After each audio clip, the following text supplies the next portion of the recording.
സംസ്ഥാനത്ത് സ്വർണ്ണവിലയിൽ വീണ്ടും വർധനവ്. 1 ഗ്രാമിന് 45 രൂപ വർദ്ധിച്ചു. 1 പവന് 392 രൂപയാണ് കൂടിയത്. ഗ്രാമിന് വില 10,010 രൂപയും പവന് 1,12,80 ആയി.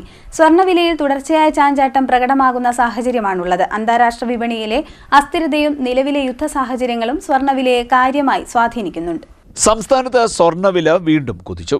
കഴിഞ്ഞ ദിവസങ്ങളിലുണ്ടായ വിലയിടിവിന് പിന്നാലെയാണ് സ്വർണ്ണവില വീണ്ടും ഉയരത്തിലേക്ക് എത്തിയത്. 1 പവൻ സ്വർണ്ണത്തിന് 360 രൂപയാണ് വർദ്ധിച്ചത്. 1 പവൻ സ്വർണ്ണത്തിന്റെ വില ഇതോടെ 1,12,80 രൂപയായാണ് ഉയർന്നത്. ഗ്രാമിന് 45 രൂപ വർദ്ധിച്ച് 14,010 രൂപയിലാണ് വ്യാപാരം നടന്നത്.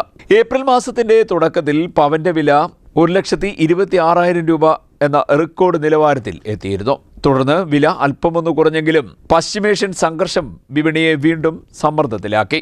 കഴിഞ്ഞ ദിവസം രാവിലെ 600 രൂപയോളം വർദ്ധിച്ച ശേഷം വൈകിട്ട് 480 രൂപ പവന് കുറഞ്ഞ വിലയിലാണ് അവസാനിച്ചത്. തുടർന്നാണ് വീണ്ടും വിലവർദ്ധനവ് ഉണ്ടായിരിക്കുന്നത്.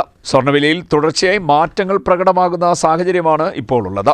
ഈ വർഷം ജനുവരി 29 രേഖപ്പെടുത്തിയ ഗ്രാമിന്റെ വില 16,395 രൂപയായിരുന്നു. പവന് 1,31,160 രൂപയും വിലയെത്തി. തുടർന്നാണ് വില അസ്ഥിരമായ അവസ്ഥയിലേക്ക് മാറിയത്. CDNet news, Kayamkulam.